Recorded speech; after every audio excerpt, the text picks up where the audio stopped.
And good evening, ladies and gentlemen, and welcome back to another episode of the Ace and Ektar Heroes of the Storm casting podcast. I'm still Ektar, he's still Ace. Ace, we had a bit of a hiatus the last couple of weeks. I'm busy, Ektar. I'm really busy. Why does it say all of the maps have winners? Oh boy. Maybe Oh it's no. because I didn't actually indicate that the map was picked by anybody. Hopefully that updates in a sec. Nope, we're gonna go ahead and clear the map pool. That's probably a good idea. We're gonna go ahead and get that resolved. Yeah, I'm just like infinitely busy. I'm gone most of the rest of this week as well. So, it's gonna be a little bit of a struggle bus right now. But nonetheless, we are here today, casting some more A West, the good old tactical scouting casting, although it apparently may not have helped us. I mean, you don't know how badly we would have done without scouting, so... That is true. That is true. Today we've got the boosted Bonobos. I believe that is a pronunciation. Could be Bonobos, but I'm actually going to Google. I already Googled it. It is Okay. Bonobos. Bonobo, because it's a monkey. Indeed. Against the Minion miners. Is it a monkey or is it an ape? Oh, Lord. Control-Shift-T. While Ace is Googling, is it a monkey or is it an ape, we have fixed the map pool, so you'll be seeing that in by the time you're hearing this, you'll see it. Endangered Great Ape. It is an ape. Glad I asked. So the coin toss was won by the Minion miners who opted for first hero pick. The boosted Bonobos banned out Infernal Shrines and Volskaya Foundry. Minion miners banned out Battlefield of Eternity and Garden of Terror, so we're not going to see that map pool change reflected in the actual match tonight, but it's at least taking up a spot in the ban list. Yep. And right now we're going to Braxis Holdout, and we're going to see some Cho'Gall play, because that's definitely what's going to happen.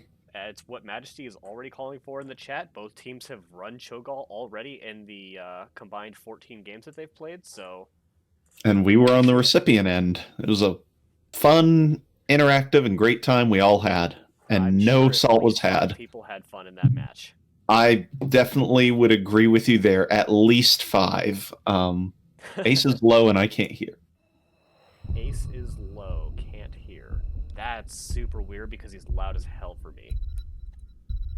I'm listening real quick. Actually, I don't know why the audio got put super low. This might have gotten loud because I just dragged it all the way up. So let me know in 40-some seconds when you hear this, Majesty, what it sounds like now. It was good as soon as this draft started. So maybe I turned the sound up. I might.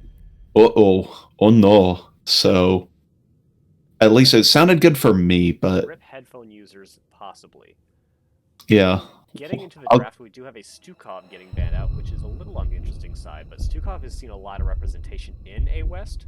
He was first or second most played hero in the division, so it's not a huge surprise to see there. And the Deathwing is a very targeted ban, having played Deathwing in 5 of their 8 games total.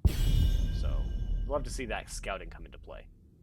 Yeah, that is true, and scouting I will definitely not be employing going forward. You better watch yourselves. Let me check your Stukov stack. So, where on this blasted sheet is it? Yeah, the second most played hero, Stukov at 9, Johanna at 12. Then, God, are we just like a healer div?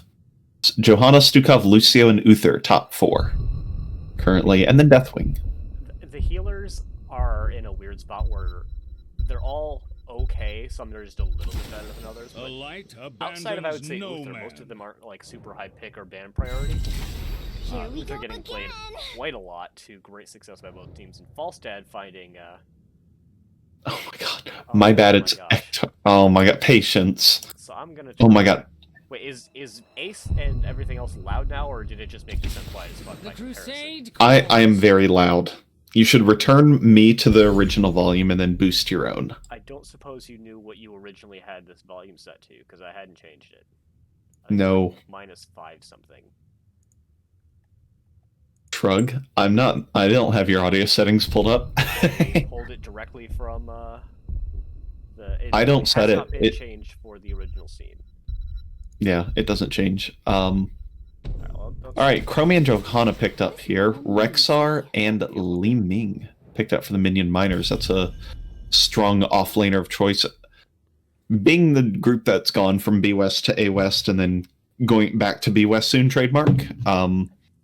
The number of scary heroes and like genuinely just broken heroes on certain maps that people play is drastically increased. People know how to play with Uther, they know how to play with Rexar, they know how to play with TLV in good settings. And people are scary in B West, but as a team, the coordination behind it is not always there. I gotta say, Minion Miners are getting a very comfy draft right now. These are 3 of their more played heroes, outside of the Deathwing, which is the obvious ban from the boosted Bonobos, but Uther, one of the 3 heroes tied for number 2, Li Ming, another hero tied for 2, and Rexar played at 2 games, which isn't a lot of games, but that's still 25% of their total games played was on Rexar. So all heroes they've played this season, and they've got a good win rate because they've only lost 2 games out of the 8 that they've played, so they're finding some success. Yep, I think we had the only other Rexar game in the division against us because I think Stats the Storm had Rexar, 3-game, 100% win rate, and we were the 3rd victim. Anna for the Nano Boost, picked up by Papa Patience, and...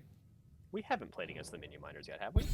No, we played against a different team that took Rexar against us. Okay, I see. Yeah. And Cassia picked up by the Doctor, so all just very meta heroes here so far for the Bonobos, and I wouldn't argue that. To be real honest, they're meta for a reason. Chromie got nerfed, but is still pretty good. Cassia has been good for a while, so you like to see that pick up.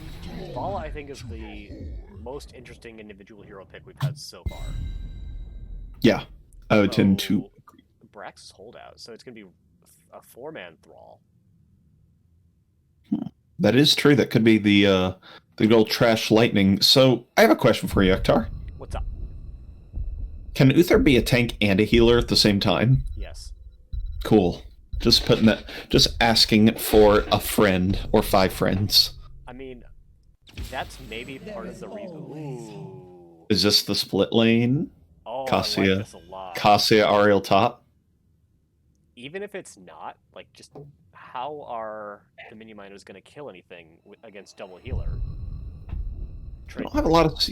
They do have some CC. I mean, they've got Spirit Wolf from Thrall. They've got Rain of Vengeance on 10 from Vala, and of course, Uther and Misha both have their own CC. But unsure how much they're going to be able to get done early on, as Uther's engage range is rather small. All right, I'm going to be setting up a poll with the teams on the wrong side because we had Minion Miners on our last cast, so it's easier. So go ahead and vote with your channel points. We have the game screen on now. Game number 1, who's going to win boosted Bonobos spawning on the left-hand side in the blue trunks or on the right-hand side in the red trunks, the Minion Miners. Vote now and for the next 5 minutes. Yeah, by the way, real quick, I'm still loud, you're still quiet. Oh my gosh. I would make those adjustments as I go ahead and introduce our right-hand side team in the red trunks. It is the Minion Miners in red here. We've got Murderin on the Rexar, Marshall on the Li Ming, Weskra on Uther, Sir Mac of Cheese on the Vala, and Hemibo on the Thrall. I bumped myself up a little bit. We'll see how it goes. On the left-hand side, in the blue trunks, which I've already mentioned, we do have the boosted Bonobos with Infofox playing Chromie, Muffin playing Johanna, Patience is on the Ana, and in the top lane, the Doctor and Confused playing Cassia and Ariel, respectively. So this is now the second time I've seen this 3-2 split on this map, and it worked really well the first time, and I'd love to see if that was just a fluke, a little bit of matchup familiarity, or if this is maybe the way going forward. Well, I know that that Patience and Majesty are of similar areas. Muffin takes about a half health bar of damage there. And they talk, and, you know, our friends were on Yana together in Season 8, so I feel like they could share some draft strats, and that's probably what's going to go on this, what's going on right here with this kind of 3-2 split. As indicated, how the track continues to take just truckloads of damage, which is kind of the downside. With only Infofox here, like, you've got the wave clear to handle this, but you can't actually put pressure on the enemy teams. That's what your top lane needs to be doing. But very smart play coming up with the very fast siege camp here, which is going to serve the secondary function of getting easy some dawn stacks. Is going to fulfill that function. As you know, a team that has only wave clear, no pressure, really does get beaten down by minion waves and camps. So good pick there. Time Trap comes out onto the Li Ming, but she's able to blink out immediately, and nothing comes of that. And now with this camp in the bottom lane, there could be some substantial pressure put on the boosted Bonobos here. Yeah, but in the top lane, you have basically the exact opposite happening, where Murderden should basically never be able to get top point here against two heroes. Hopefully, the costume will be able to put some siege pressure on to equalize this damage that the boosted Bonobos are taking, but for the time being, this camp is putting in a ton of work, and Muffin just kind of can't step up. Alright, I just checked your audio. You need to take me down like 25%. And then you need to boost yourself up like a good chunk. Does that include game audio? Does that include game audio? Same thing. I'm louder than game audio by a pretty significant amount. Makes sense because I have game audio blind spot, so we're going to lower everything by a little bit more and raise G up by... I have A good chunk. What did I say? Go from 3 to 5. Let's see what that does to it. Alright, we'll see if that helps. Sir Mac and Cheese takes a bunch of damage from that Chromie Q right there. But the well is down here in the bottom lane, and Infofox is completely out of mana.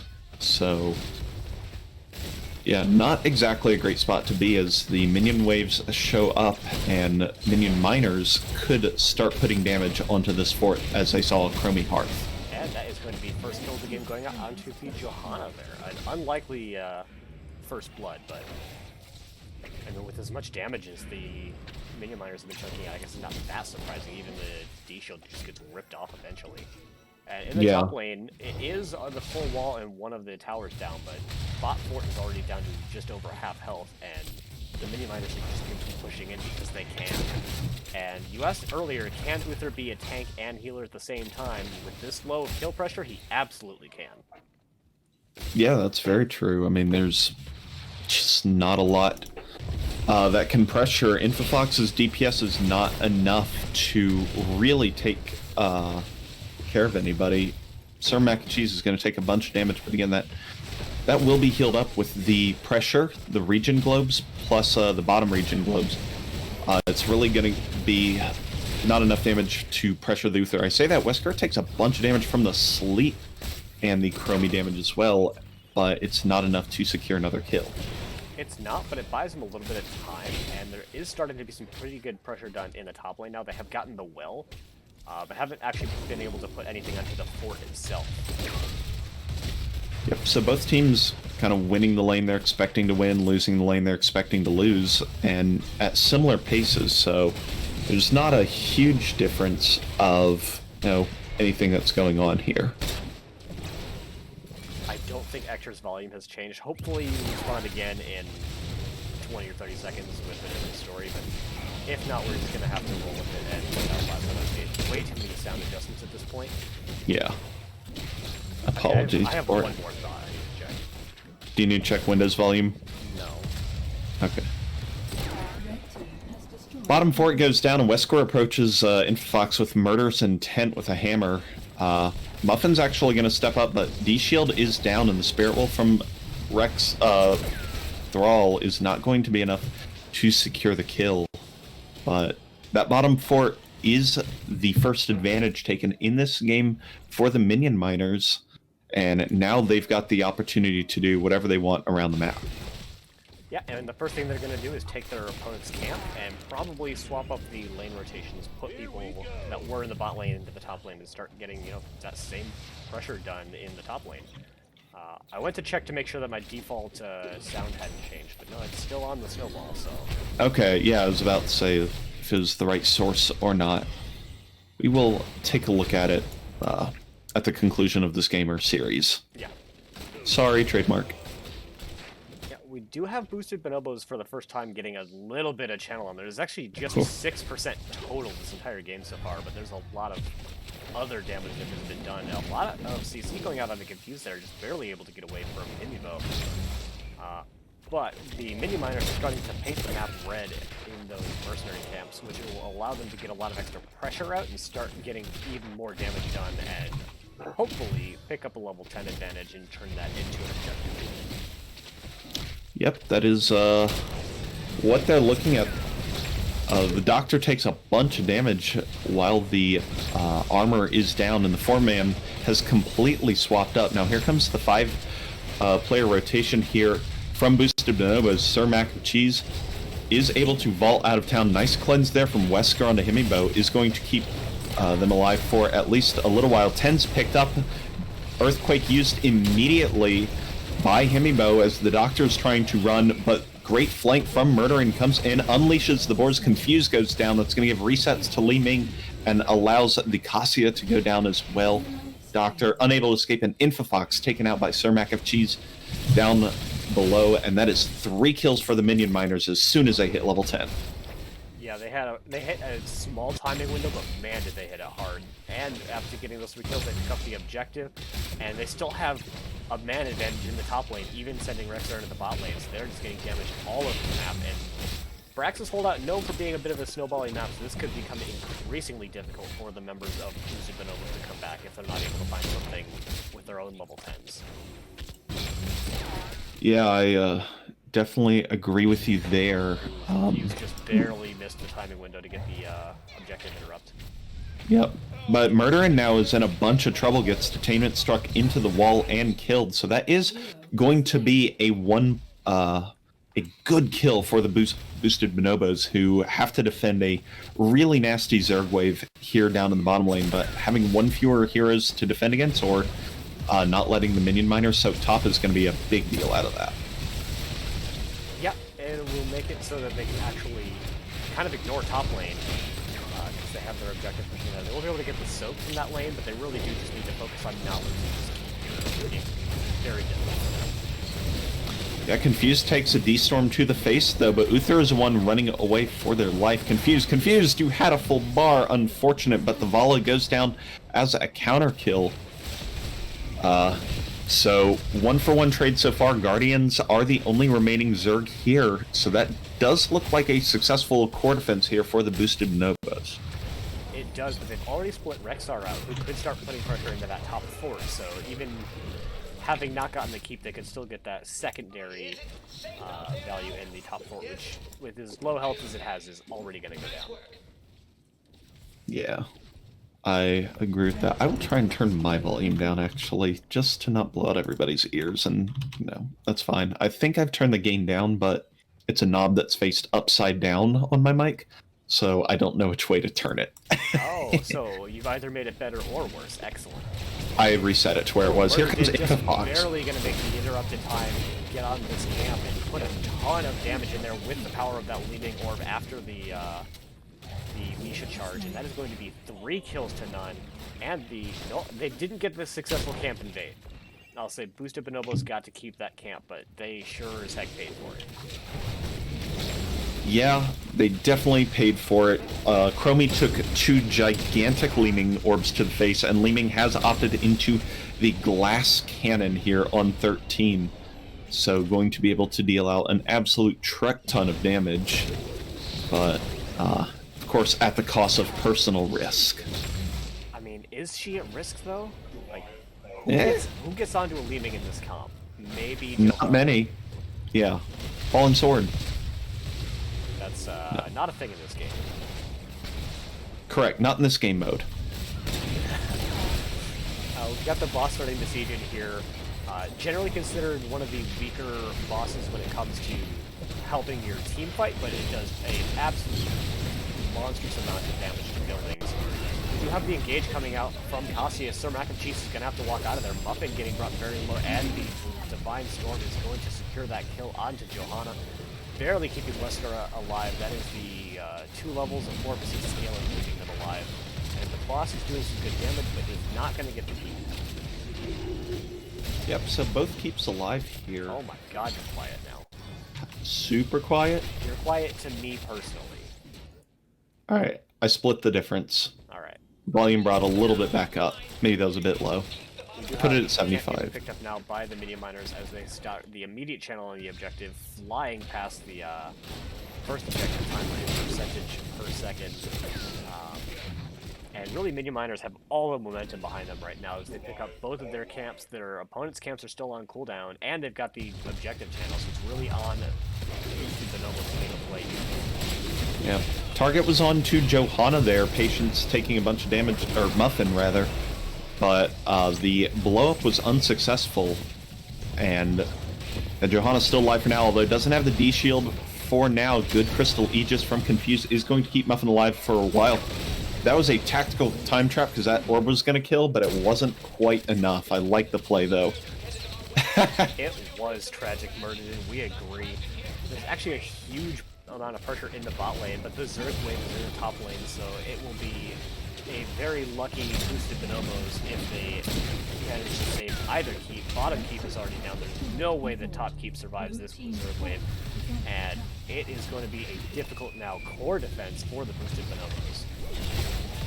Yeah, a bunch of damage goes out onto Li Ming, but Wesker, again, able to heal all of that back up with that burst healing. And now Zerg with 3 Ultralists, even Armor Shredder Hellbats, and some Guardians approaching the core, and I just don't know how they're going to hold it off. I don't think that they are, as core is falling very fast, and that is going to be game number 1 in favor of the Minion miners.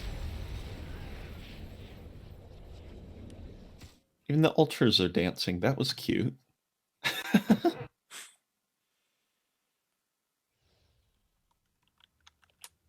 Summary screen. I never remember that until we're already here, but Same. we're here now. Checking out the damage numbers, Cassia leading the charge in individual damage, which doesn't actually inform you very much of how the game went. Well, yeah, that's all Misha damage. Yeah. So, yeah, 69069 siege damage, though. I mean, Nice. Can't do much better than that than, I don't know, getting someone to, I don't know, Grandmaster or something like that. But, yeah, for anyone in the chat that hasn't seen, we have actually the number 69 Grandmaster in this game. Yep. Was that Muffin? It is. Yeah. Muffin. So, yeah, Minion Miners, though, were just able to put out a ton of pressure in the bottom lane, really identified that draft well, and added an extra DPS in the bottom lane to cap out their draft, and I think that's just such a wise adjustment. So, really took advantage of it and snowballed it, everything from there. Yeah, the duo tank heal Uther, I think, was a really cool adjustment, because it let them get, like you said, an extra DPS, and Thrall is reasonably self-sustaining in that regard, and he's another fairly frontline kind of hero. So they were able to, keep a solid front line, but then just put on truckloads of pressure. Next time you make a poll, please put the teams on the right side. you put the blue team as Minion Miners and red as... I did. And I was like, oh I no. explicitly said that I did that because I still had the Minion Miners up from our last cast. Ah, I see. Fantastic. That is the only reason that it happened that way, and it's because I didn't remember to do it until drafts had already ended. Majesty voted for the wrong team because of the colors alone. And won. And won. Importantly. Congrats, Madge. Even when your team loses. You were debated into victory. Congrats. Alright, I have the prediction set up for game number 2, so we will have the correct teams represented by the correct colors for our game number 2, and I'm sorry, Twitch chat. I have it pulled up as well if you need it. Excellent. I would much rather you be doing that than me anyhow. Fantastic. That's what I'm here for, as a loyal mod, 07. We have confirmation that the boosted Bonobos are going to be opting for a first hero pick. No big surprise there. And we are waiting to find out from the Minion Miners where we're going for game number 2. Their history this season has showed that they play Volskaya, which is banned, Shrines, which is banned, and Alterac Pass, which is not banned, but is one of their opponent's better maps. So I'm interested to see what they opt to go with. Yeah, that would be one of those TLV maps that It sure is. The Bonobos like their Vikings. they sure do. I mean, can't blame them. So Yeah, yeah, Vikings just sometimes sit at a 65% win rate for no reason. yeah. Usually settles at like 59 or something, but like That's still that's so ridiculous. good. It's so good. Scary. Yeah, Vikings are weirdly finally in one of those high execution, high win rate heroes. Yep. I mean, they used to sit there at like the 55, 56 mark for a long time, like back in the 2017 kind of range. But since before their rework, they really weren't all that worth it. Now they're pretty good. And I mean, Boosted Bonobos have been drafting that and Uther a very large proportion of the time. Pick winning heroes, win games. Seems like a good strategy. So where's Sonya? She was banned out that game? Was I she? don't think she was. You're right. I thought she just got no popularity there. Uh, I don't think that either team wanted a Sonya there. Boosted Bonobo's not part of their Yeah. strategy, and I don't think that Sonya would have been a good 1 versus 2 in the top lane. What if you did push with Sonya? Her siege damage is kind of nuts, and she still can generate a bunch of energy. You know what? Actually, yeah. Like, I yeah, still don't yeah, think you it's as lose a good as a. Cassia. I don't think it's as good as a carry DPS, but maybe actually the Minion Miners could have played that instead of the Thrall. That could have been good. Yeah, you can run W build Sonya in the 4-man. So, yeah, that's kind of spicy, if you ask me.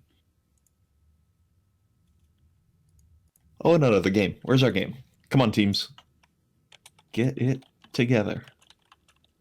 We were just kind of direct invited to the last game, and we have seen no indications of a game yet, but I'm sure we'll just be randomly abducted into one at some point. I don't know how well the teams have been communicating directly. Normally, the captains just like DM each other what's going on.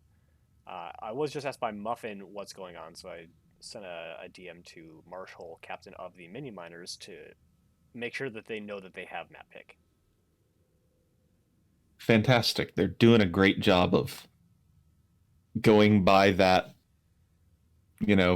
casters aren't the referee rule. Really appreciate it. But we are in fact practiced and okay with the situation. Yeah, and it's definitely not the longest, most awkward gap of content we've had to fill. We definitely had like a 10-minute Ooh, yeah. pause in the middle of the game before. So, Oh, for sure. so what adjustments then do the boosted bonobos need to make in game number 2? Don't get outdrafted on Braxis? Question mark. I don't think they picked a bad comp. I just think Minion and Miners drafted especially well. So yeah, I think just try again on a different map, and I think it'll at least be closer. All right, I can see that the Minion Miners are now in a lobby. We should be getting into there very soon. I don't know what map it is yet. And now we do It's it is Deeshire. Dragonshire. Huzzah. Once again, as chosen by the Minion Miners. So Deeshire allows a Rexar play again, so I can see why they would do that. In theory, it allows the Vikings play. It allows the Vikings play as well. Rexar versus Vikings, let's go. Oh my god, don't you threaten me with a good time. I mean, sounds good to me. Yeah, sorry. If that happens, I'm sorry, stream, but we're just never leaving the top lane. Yep. Actually, I'll get on Discord stream. You capture, and then I will pan around the bottom two. I've always wanted to do that, is like do a top lane cam where one person just kind of sits in top lane and then the other person like has the bottom 2/3 of the screen and moves around the bottom 2 lanes. That sounds really Both terrible and good. and it doesn't actually sound like it's as much work as I probably am feeling like it is. Thank you so much for the follow, Irby. Uh, but I have a huge amount of work momentum or inertia where if it requires work and I'm not already doing it, I'm very reluctant to start doing the work, which is why it took me so long to get into casting in the first place.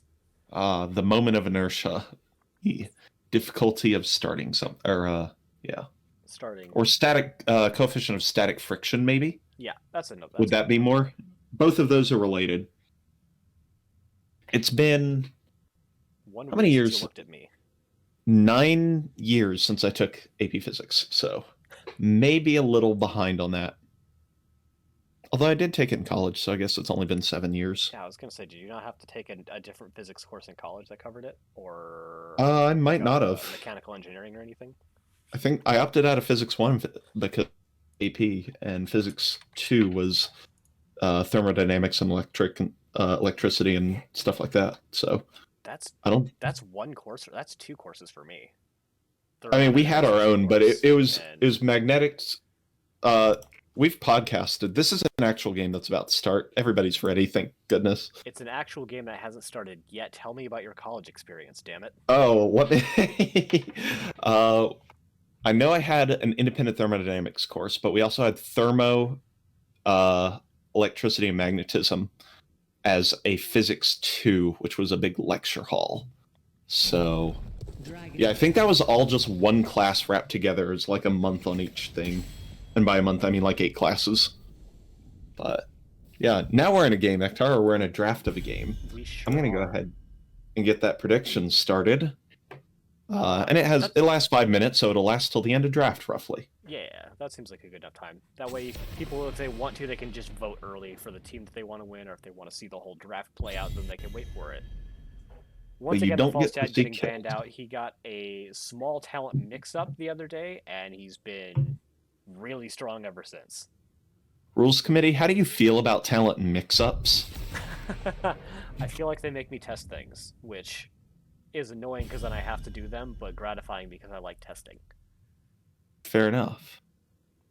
Fair enough. That is kind of a good, I like that overall. Good testing of things. I don't like having to retest the same things over and over because Blizzard refuses to fix things like Leoric train mount. Ana train mount, Morales train, anything with a train mount that still exists. And yes, all of those still exist. They fixed a couple, namely like Alexstrasza and Archon and stuff, but there's definitely some train bugs that exist still. But Lucio getting banned out, I hate to see that. Actually, dude, Lucio is my favorite support healer to play. Really enjoy it. Yeah, he's so fun. He's so fun to play. Even if it's not amazing and it's not like the proper pick, it's just so much fun. Lucio went from being meh to really awesome when they added push off. Oh my god, that is such a good, just so instrumental to his playstyle here. No Deathwing ban as a note here. No Uther ban, no TLV ban, no Rexart ban coming out. I know we kind of skipped around there, but that's a very interesting amount of set of bans, I guess. Not amount of bans, because that's a completely normal amount. It's an interesting set of bans that I kind of wouldn't expect. Well, got 2 of the heroes that you called out as not being banned getting picked up immediately. Oh, God. So now we see why there was a Tychus ban. Ban pick, yeah. Rather. To not give it away, but also pick it up early. Mufused will be that current Cho'Gall configuration, which having fused in there just sounds kind of accurate, so I like it. Mm-hmm. Is Tychus the damage you want behind a Cho'Gall? Who said, Majesty said it, Cho'Gall top lane. There you go. Majesty and Patience are here. What did you say, Ektar, about Tychus and Cho'Gall? Is Tychus the DPS you want behind a Cho'Gall? I wouldn't say no. Tychus is just kind of good overall. He has moderately good wave clear and fairly excellent wave clear if you draft or go into the level 7 talent Melting Point. So I wouldn't say he's bad. Okay. I definitely give it a better half of flexibility and everything. Malthael getting banned out there, which serves probably the dual purpose of preventing them from picking up the best mid-top double soaker, which you see from time to time on this map. Especially when you have a strong 4-man that can just siege bottom, kind of like we saw on the previous map. But also double % damage on Cho'Gall. Yep, that's a good ban out Lunara picked up. Good way to annoy Cho'Gall but not kill. Chromie picked up. Now that's an interesting one. I don't feel like Chromie does particularly well A on this map, or because it requires more rotations, or B against Cho'Gall. But I might be wrong. So I'm curious if we're gonna get holding and sieging the bot. Do you think we get the dual class Uther again? I was just about to say, do you think we're gonna have a traditional tank or traditional healer drafted last here? For it could just be no Minion miners. I don't think it will work as well in this game, but Uther's they don't good. have. Maybe they just get away with it. Minion miners don't have any camp take right now, which I think is kind of important against Cho'Gall comp. They do have Lunara. She is quite reasonable after 4.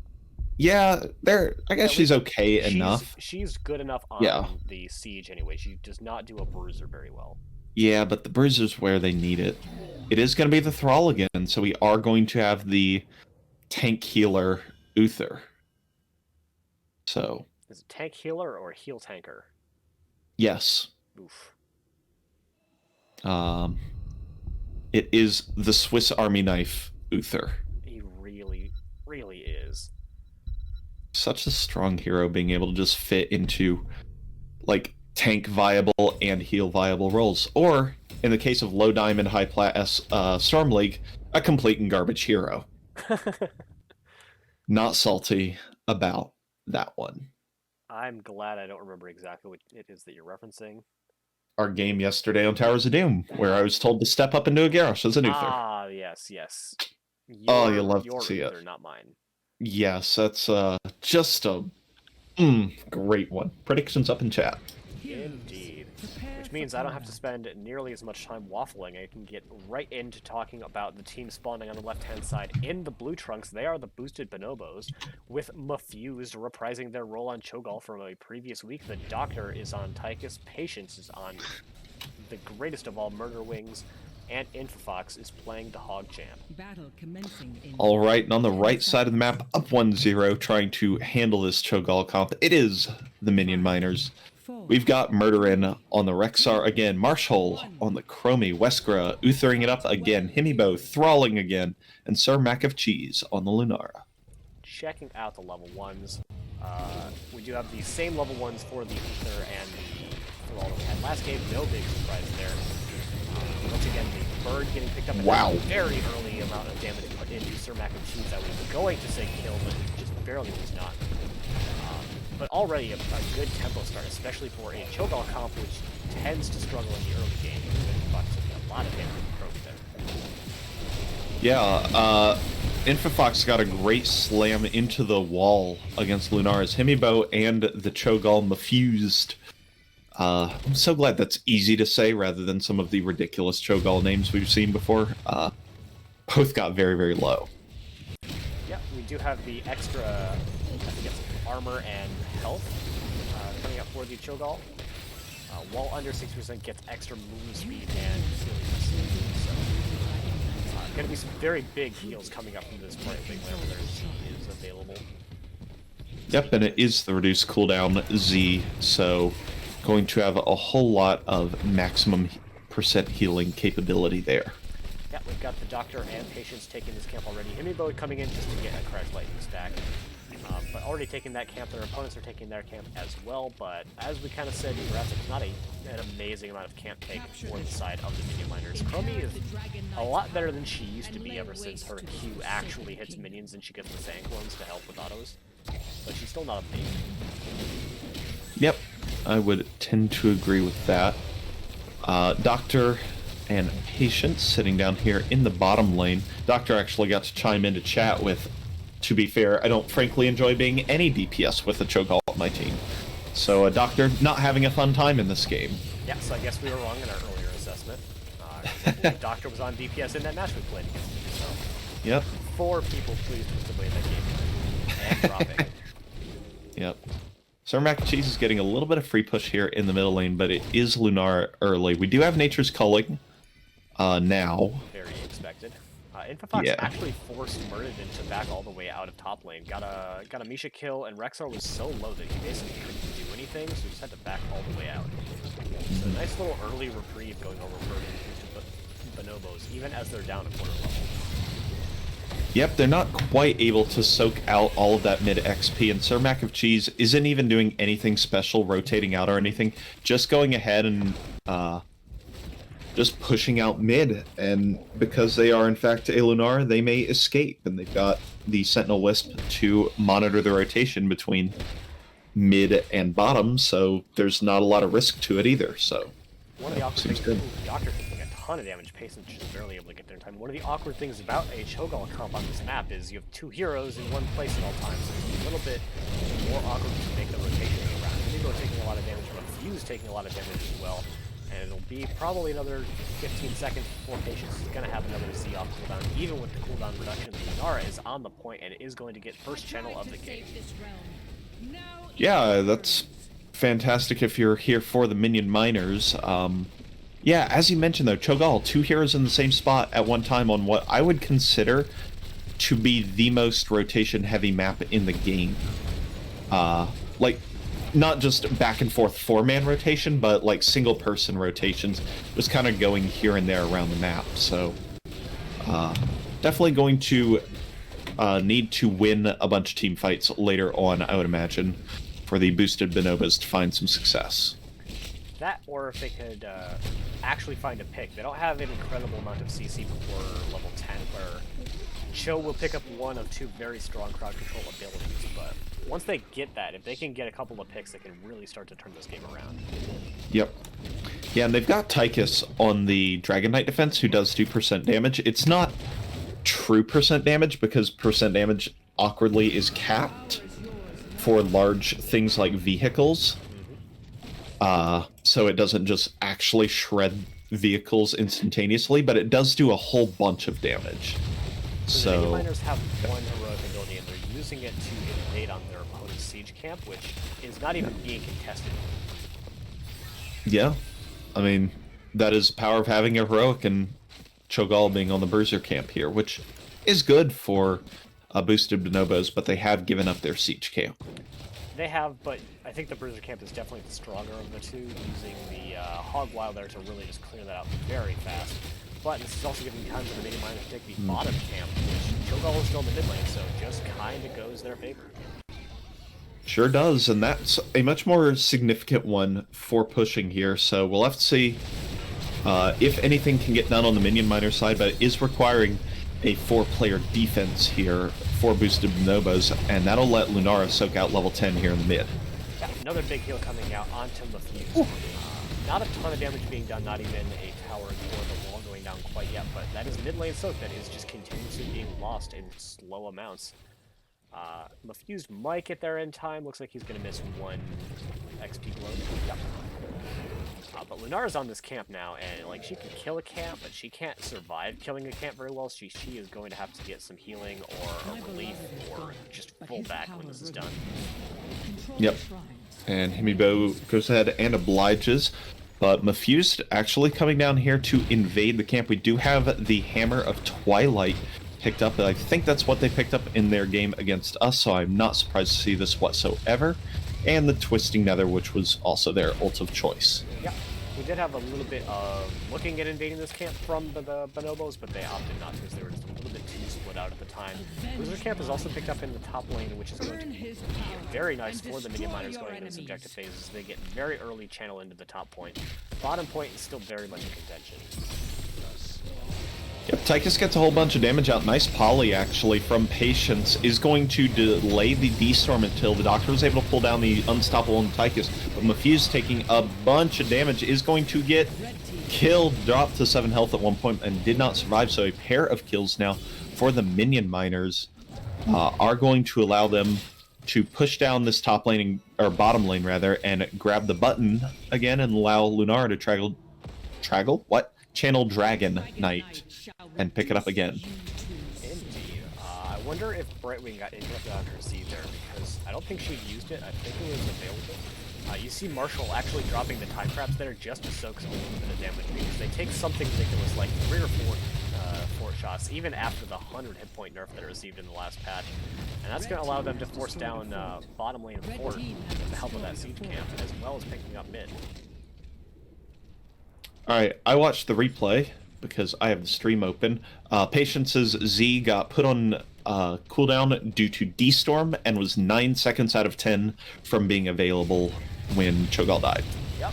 It's really unfortunate for the boosted Bonobos, because that would have been enough for Cho'Gall to survive and turn that around had that not been interrupted. Ooh, big kick out coming there onto the Hog Champ. Had the Hortipult available to get out, but didn't use it quite early enough. Yeah, I don't think they really expected the whole team to just show up here. Mafused is going to go in, drop the Twisting Nether. Sir Mac and Cheese takes a bunch of damage from it, but Marshall is able to dodge it with the timeout. Now it's Chase is on. Does Cho'Gall find any kills, or will they be killed? Odin gets popped, and Chunks out murdering who escapes to the bottom. And it so far looks like the boosted Bonobos have not found any purchase with this old investment. They haven't. They got very close to killing the Lunara, but she was just barely able to hippity-hoppity away. And that is one of the things that can be rough about a Cho'Gall comp, especially if you start to lose out on that scaling a little bit, is they don't have an incredible amount of CC. Brightwing's Poly is very good for a lot of things, but it doesn't keep a person in place so that the rest of the team can kill him. Tychus doesn't bring any meaningful crowd control either. So there's just a lot of damage going out, but because they can't, they don't have the CC for focus fire, they're not actually able to put it onto one person long enough. Yeah, that is definitely what seems like is occurring now. Doing a quick quest look, there's only 2 quests in this game so far. Crash Lightning, 8 stacks. So, a little bit of a trash lightning pick this game, but that is okay, because they're winning. And that is justification for everything. If it works, it was the right decision. That is definitely how things work. Results-oriented thinking only. And Hunter-Gatherer at 17 of 25 here for Rexxar. I noticed that actually in the last game as well. Infafox has been doing a really good job of just keeping Rexxar off of XP globes. Good pick there. I mean, that's... Regen globes, not XP globes. Yeah, a little easier to keep those off. Definitely a good point of cutting the opponent's or the opposing solo laner sustain down. Is making sure that you pop all of those regen globes, or deny as many as possible. Doctor's gonna have to get out of here. Wesker's gonna drop a hammer and then a D-Storm, and then the death. Comes the Odin to drop Unstoppable. Going to give him Unstoppable and armor. Really nicely done. I did not believe in the Doctor's ability to survive there, but between the Odin giving the armor and Unstoppable, as well as Patience committing the C, is going to find the fake death there. And Murden is very likely going to go down here. Infafox going in with the Hortipult is going to find that kill. Lunara should be able to find that kill, just barely doesn't, and doesn't want to commit a second leaping strike. Yeah, Infafox was getting some kind of regen. I don't know if it's from a... I don't know Hogger well enough. Oh, Hortipult regen? Yeah. Because you get a meat from it too. Yep.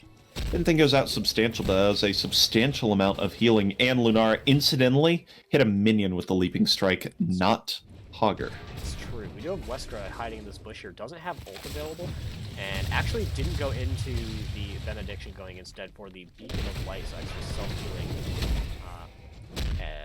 So not going to be able to get the stun into AoE stun, but still very good healing talent.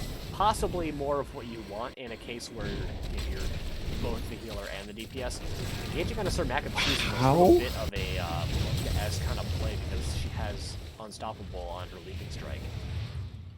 Yeah, though, it's supposed to be like an instant deletion where Tychus, who took the bigger they are, is going to do like the first quarter of the health, and then it just completely explodes for the entire health bar, but I think like one CC ability was missed or something, and they weren't able to pick up that kill. I'd have to look at that again because it occurred very, very quickly.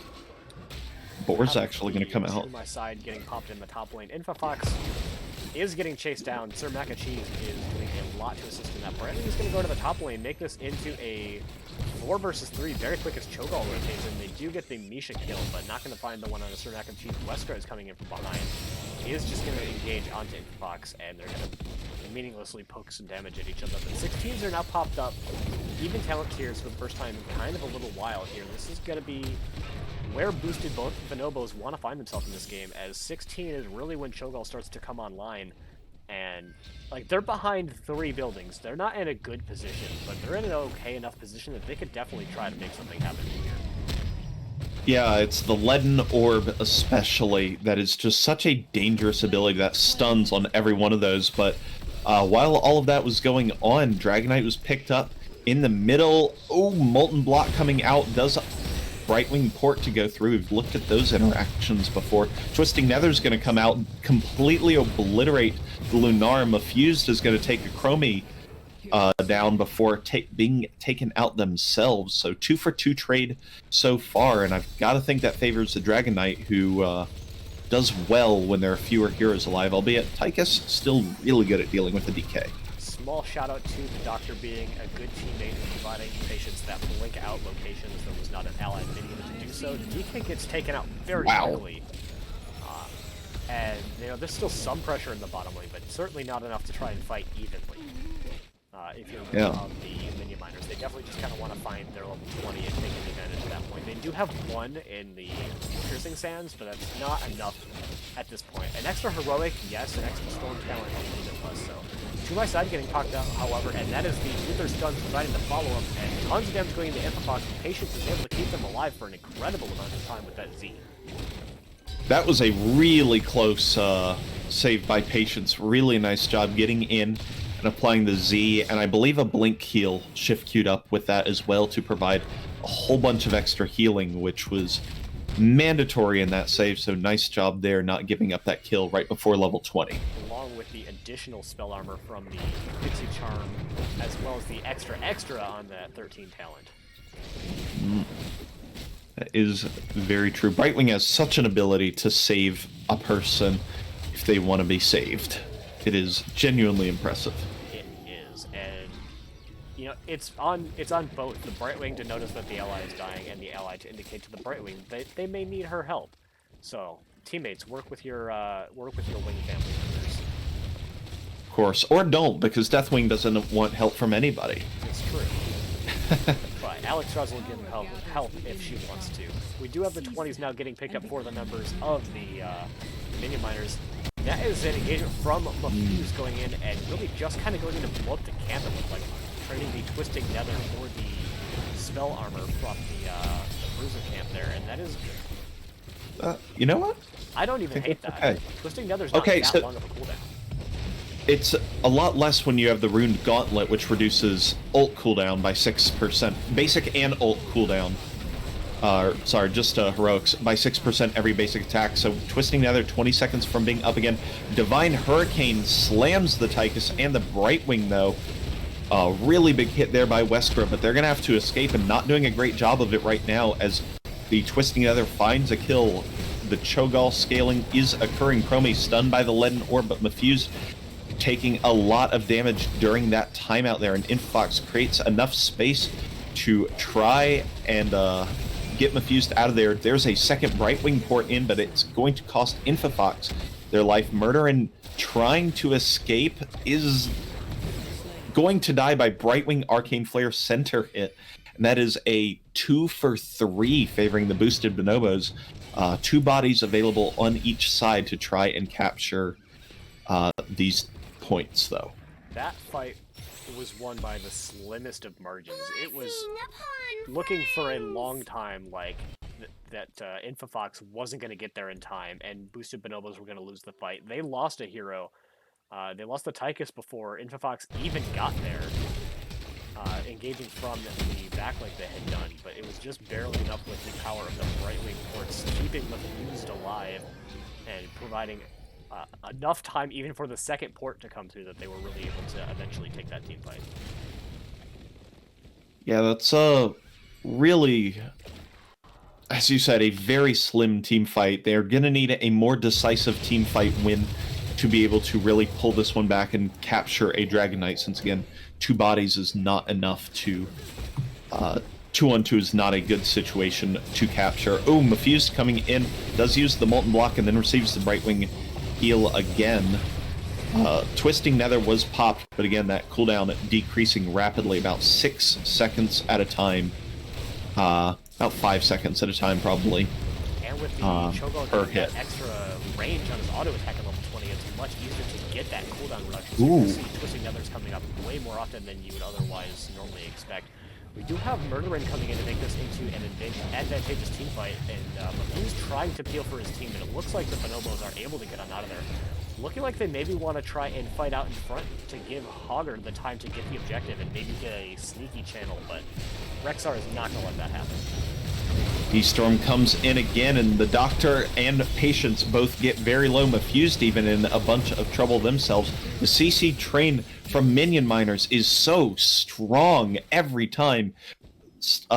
Hammer into D-Hurricane, into Earthquake, into Root, into everything, into boars and bear charges, and that is just leading... and that leads to a pair of an extra Cho'Gall kill there. Yeah, and this will certainly be an objective going over in favor of the Minion Miners, and it's late enough that this could end, but it doesn't necessarily mean that they will, but it's still 30 seconds until Cho'Gall comes up. I don't know if they can make a defense. Barreling through the bottom lane, the DK not even bothering to take mid-keep, knowing that they can try to end the game here, and I find it... Again, it'll be a very difficult core defense if the Bonobos are able to make it. Yep, tend to agree here. Cho'Gall not opting for the halved death timer at 20, but as you mentioned, the ranged auto attack core now at 40% and dropping with a full health Dragon Knight. Cho'Gall will not save you now, and the Minion Miners take this series 2-0. Gotta say, they looked a lot more comfortable in that game, though. They're on Cho'Gall. They got to be more comfortable. Disgusting humans. All right, pulling up the summary screen. Hi, Tamara. Thank you for the follow. I appreciate you coming by the stream.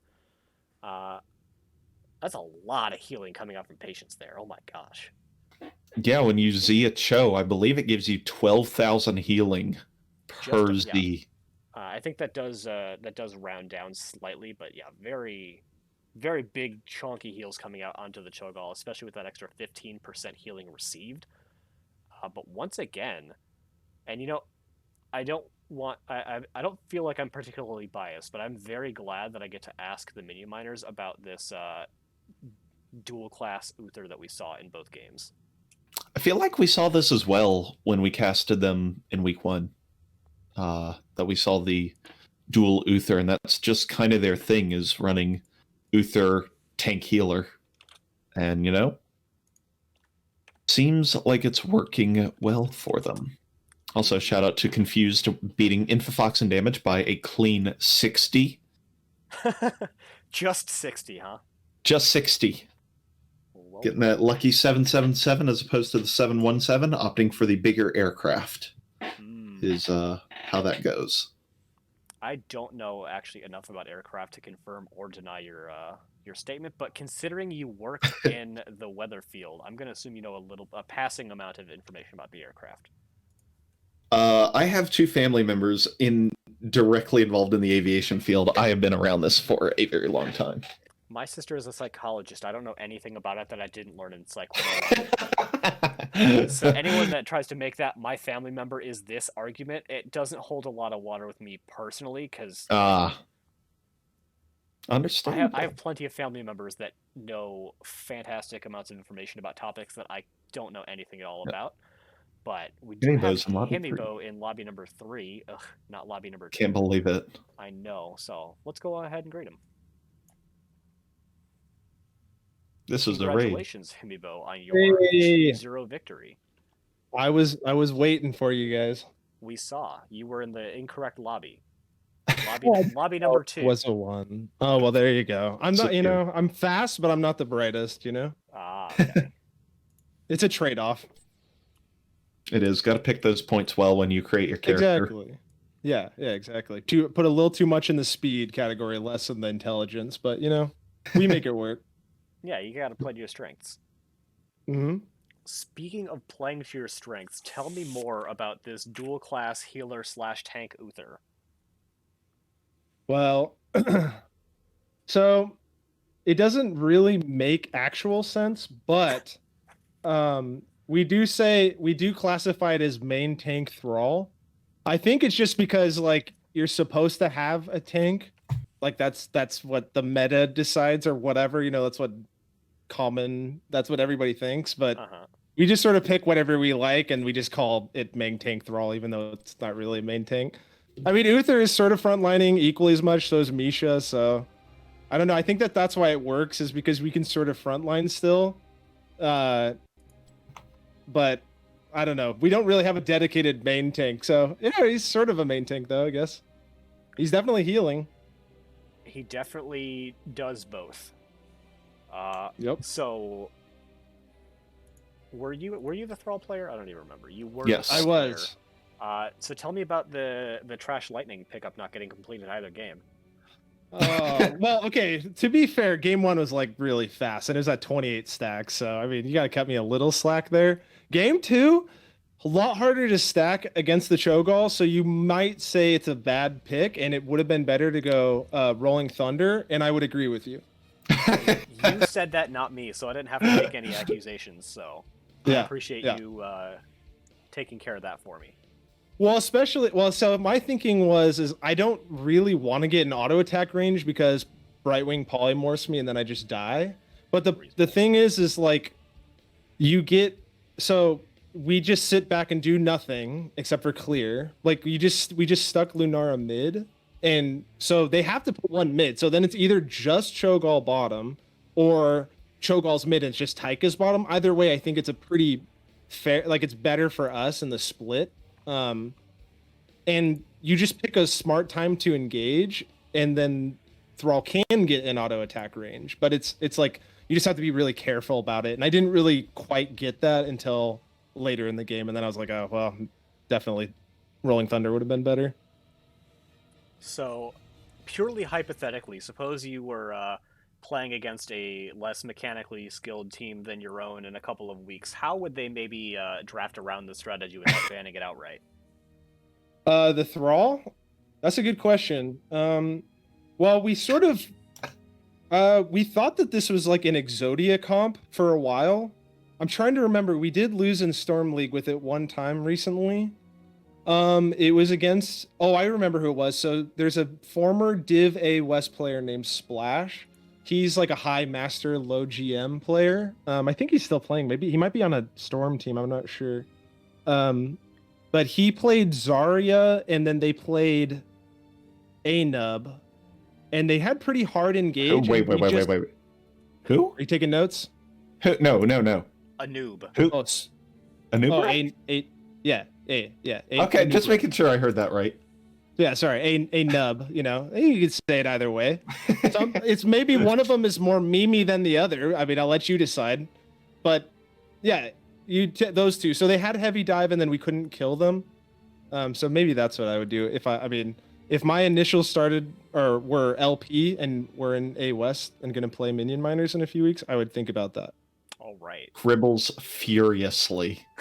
Yes.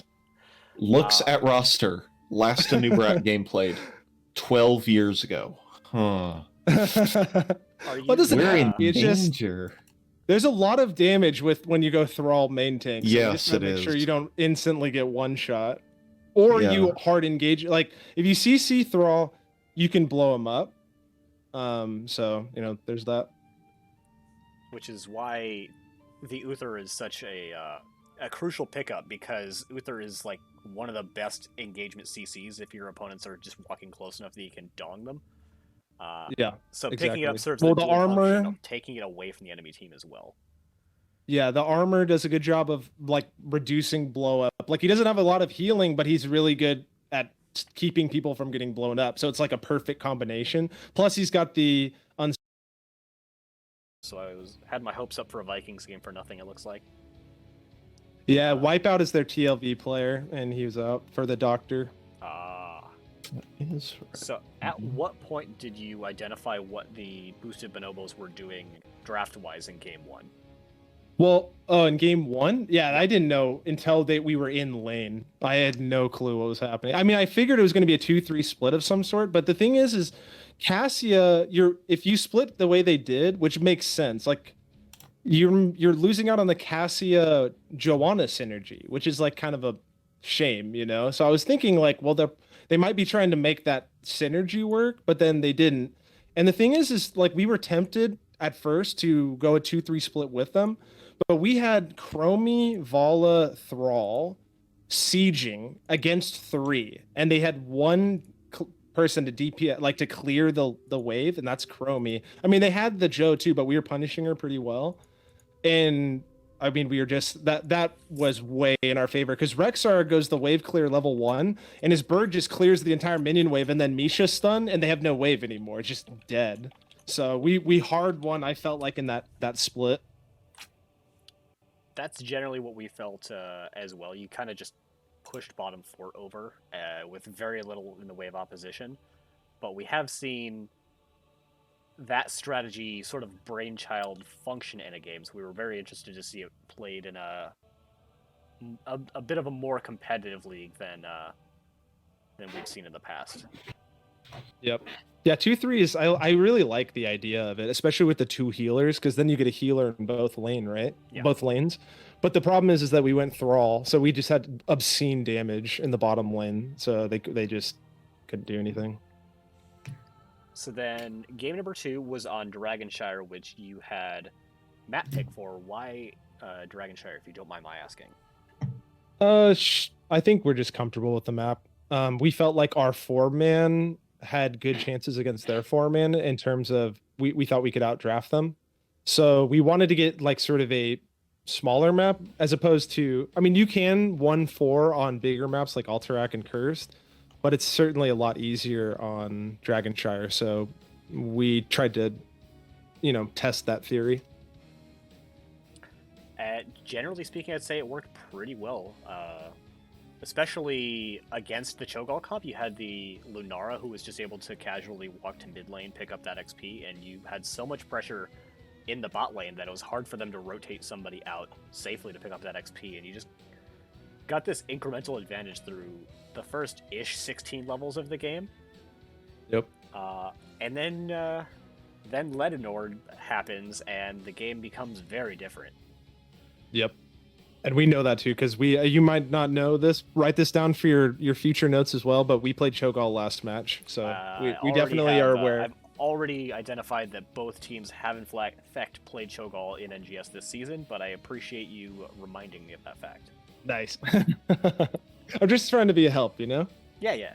Trying to keep NGS as competitive as it possibly can be. Exactly. So looking ahead, your next match is against the team Match Ready. Have you started prepping for that, or taking it 1 week at a time? So we don't have our scout. So I make a scouting sheet for each team where we basically compile their heroes profile stats, and then we also get their individual match stats for each game they play during the season.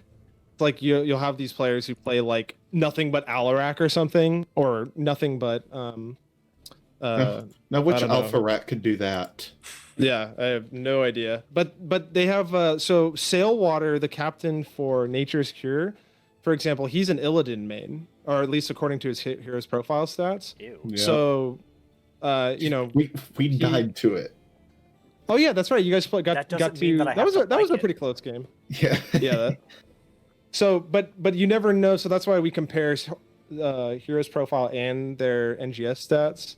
So I haven't done the scouting sheet for them, but we know that they like Wombo centric team composition. So they like doing a lot of Orphea stuff. So they do Maiev Cage with the Orphea Eternal Feast. They do Eternal Feast with Leoric Entomb. So We're probably going to be looking for some disengage, I would guess, and some other things, but we'll know a lot more after we get the scouting sheet up. Cool. And I guess my last thing that I want to bring up is, I think after tonight, it seems very likely that the Minion Miners are very strongly poised to take the top of A West, having already beaten out Nature's Cure and now boosted Bonobos, the number 1 and number 3 teams, respectively. It's pretty early, admittedly, but you haven't lost a match yet, and especially Nature's Cure have been really on a tear recently. So how does that make you feel as a team? We feel pretty good. I'm excited. I feel like this is definitely our best chance to win A. This is our, let me think, third or fourth season. Let's see, fourth season in A. Last season was the first time we got to